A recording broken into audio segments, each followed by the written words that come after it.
Hello everyone, this is me again, Mark, and I want to bring you inside this Maria Luisa subdivision. This is one of the nice and luxury and expensive subdivision that you can buy or you can live here in the Cebu City. And I decided to bring you here right now. If you are my follower, you have been following my YouTube for a long time already. I already uploaded many videos of this Maria Luisa. However, Maria Luisa is super big subdivision, and some of my videos are not really featuring most of the property or most of the area of Maria Luisa. And for this video, I want to take video of those area that I was not able yet to take video and upload here on my YouTube channel. So right now I want to drive and bring you here inside this Maria Luisa, some places that I was not able to take video yet and upload it on my YouTube channel. So stay watching and finish this video, and maybe you are also interested on seeing some of the subdivision that is located in Cebu. And I have so many videos of other subdivision, like subdivision in Talisay, the Vista Grande, the Corona del Mar, the Quezanta, and some of the subdivisions here in Cebu City, the Beverly Hills.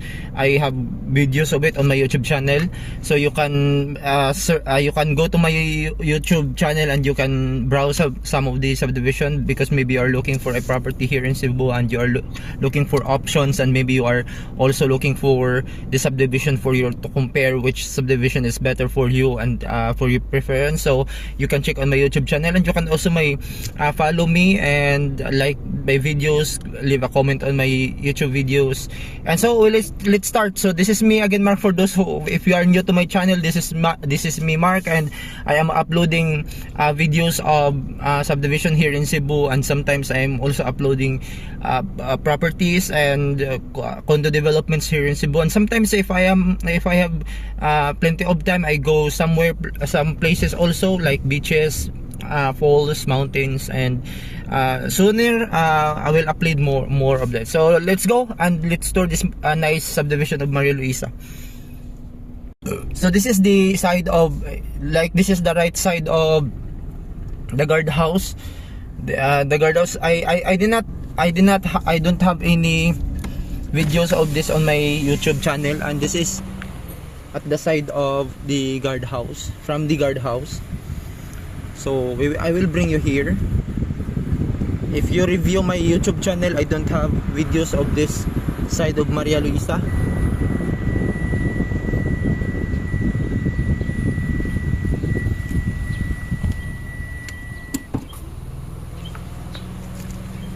And this time I want to bring you inside this side of Maria Luisa. So I will not go up, because sometimes most of my videos are the top side or the going to the Busay side, but this one it's another side of Maria Luisa, and that's the Paseo Anias going up, and this is going down also. Paseo Anias, we will go there later on, but we will start here. This is the downside or the lower side of the Maria Luisa, and that's the Paseo Antonio. Paseo Antonio. I think this is the dead end here. We will go back. This is the dead end. So I just go back, and that is the dead end. And we will try on this side, because I also I'm not able to check this side also, the Paseo Anias. So let's try here. And that's also dead end. And let's try to go up here. So in this side, this is my first time in this area here. So going together with you, let's try to see what's inside here. I think this is also the dead end, the corner. Yeah, this is also corner. And let's go there.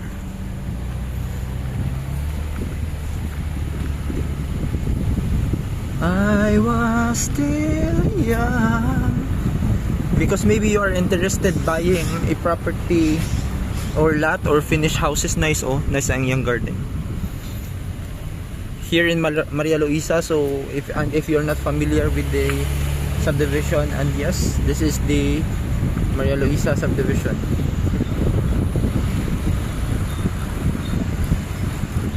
I was still young, and there's no excuse. I wanted more, so please. There are two kids play area here, and right now I will bring you to the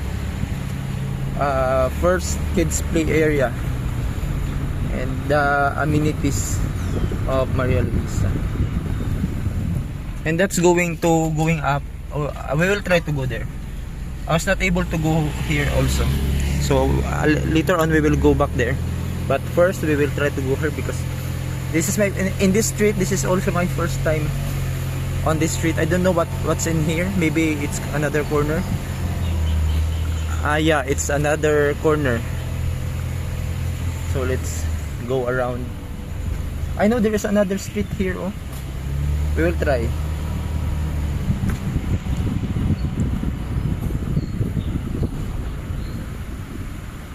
I was still young, and there's no excuse. I wanted more. So this is true. I like this house. It's really huge. Really huge house.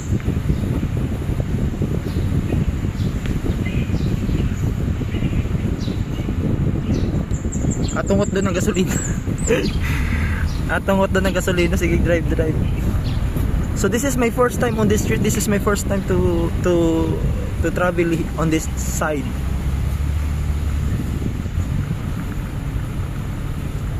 Cause I was still young, there's no excuse.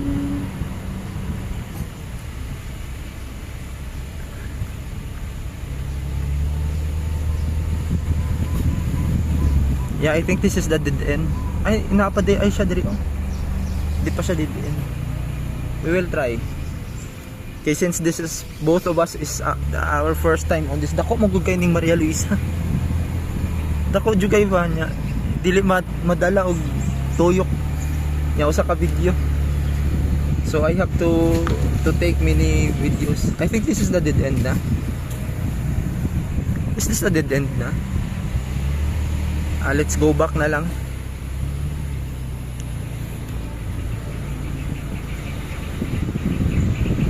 I was still young.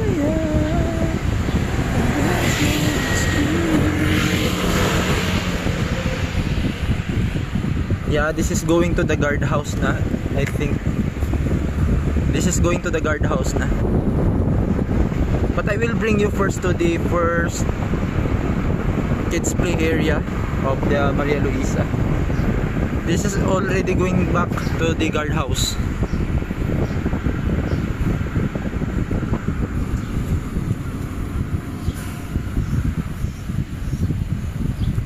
I will bring you to the what do you call this?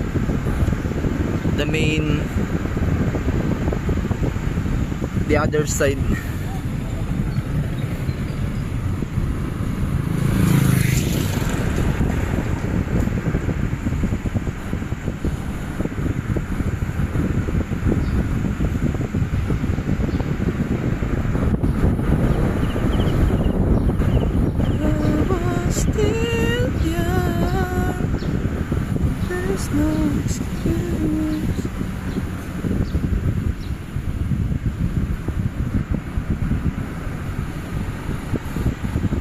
This area here, we will try to go here. Nadiri ang first on this side. Ang first, ay lang natagak. Here is the first kids play area. I will bring you here, kids play area. and then let's go back and let's go out na kay I will take breakfast. I'm so hungry. That's the first kids play area. There are other kids play area on the phase 8, and this is the clubhouse, basketball court, and kids play area. This Paseo Gloria.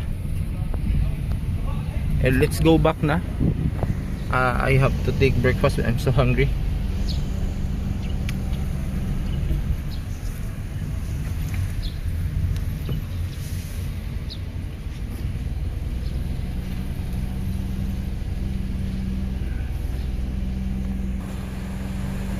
So let's go back.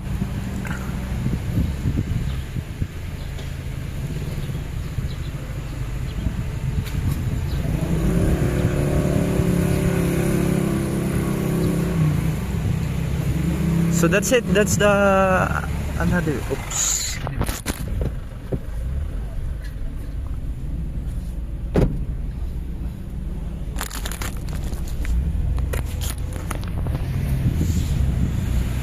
So that's it. That's the video of our Maria Luisa tour.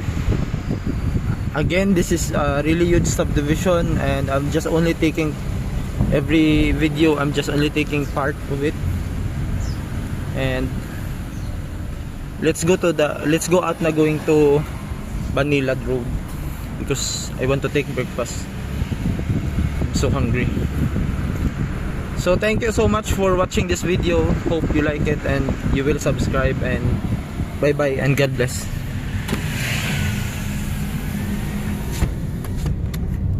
And this is the guard house.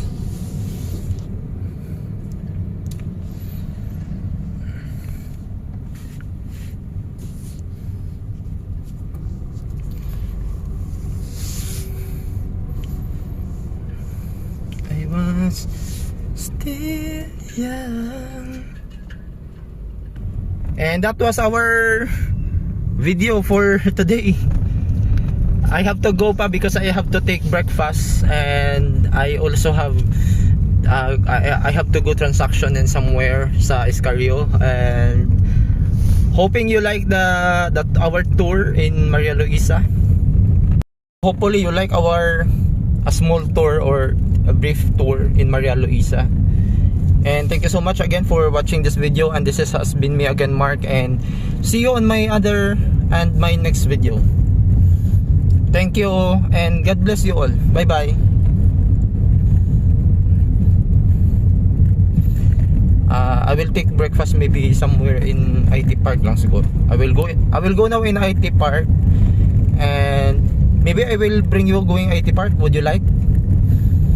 I will bring you to IT Park. Sige. We will end our video in IT Park, and I will bring you there, and I will take breakfast in IT Park.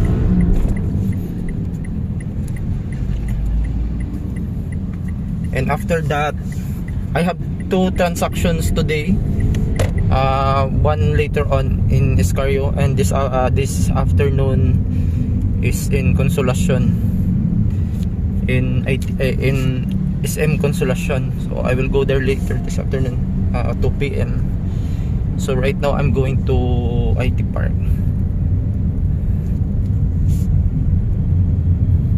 So how is your everyday? Maybe you can share. You can share with me your stories or what. Most of my viewers here on my YouTube channel are foreigners and Filipino who married foreigners.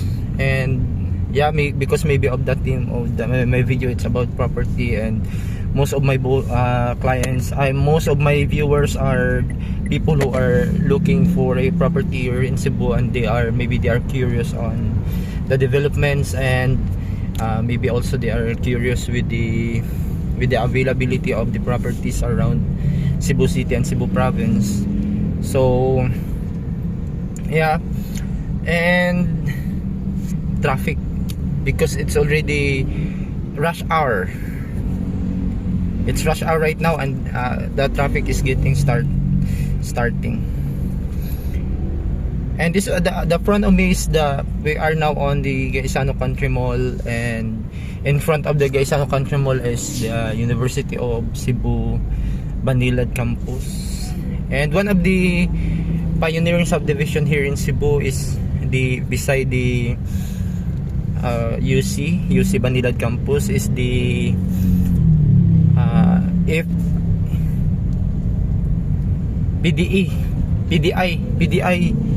PDI condominium. That is one of the sa front in East West, PDI condominium. That's one of the old condo here in Cebu. I will turn the camera so that you can see my road going to Cebu IT Park. And that's the Country Mall, Gaisano Country Mall. I remember before, after I graduated high school, I work here in Talamban. I work as a house helper, and I was like my age that time was about 16-17 years old, and I'm so very province boy, and it was my first time to be here in the Cebu City, because I was in the province part of Cebu in Balamban, and I was so amazed with the tall buildings here in Cebu City and lots of cars. So my boss, the first mall that they bring me is the Ayala Mall, which is in Cebu Business Park. And I was really amazed when we entered the parking lot, because lots of cars on the parking lot that time, and I can say really, wow, lots of cars. But it's just only on my mind. I've never say it out loud, because I know my boss maybe will never say that I'm so ignorant with the cars. And then that was the first mall that the first day in Cebu City, and first mall that I visited here in Cebu. And I remember my boss, there is a dressmaker here, and she always comes there and then pick up some of the clothes that she is ordering. And this is going to the IT Park. Before this was a residential area, and this was closed, and and this is the Cebu IT Park area here, and these are the developments of the Cebu IT Park. That the green building is the Avida Riala, and that building there is, I think, that's JP Morgan Chase and Co. JP Morgan and Avida. And beside the back of Avida, or the front the side of Avida, is the 38 Park Avenue. 38 Park Avenue condo, JP Morgan.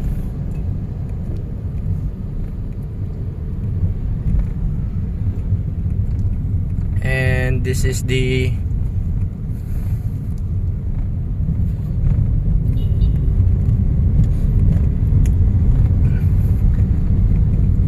that's the 38 Park Avenue.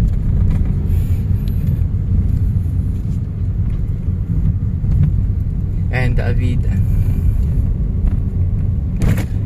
So I think that's it for this video,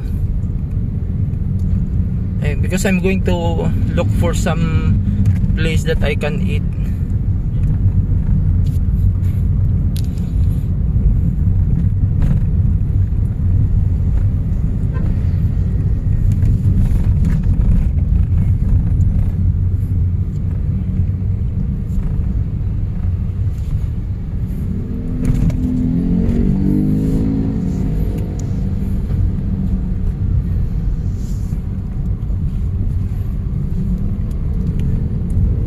So thank you so much for watching this video. Bye bye everyone.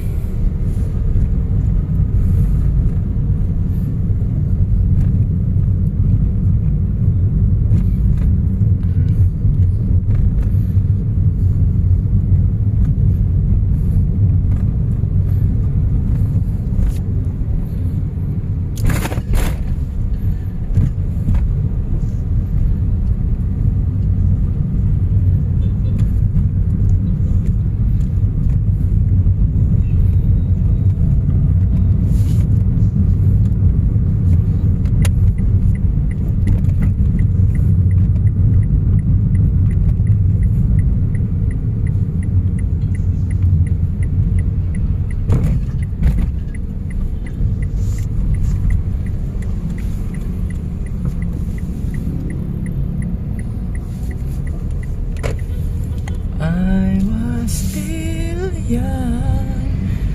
There's no excuse. I wanted more. So baby, nothing to do. Na, na, na, na.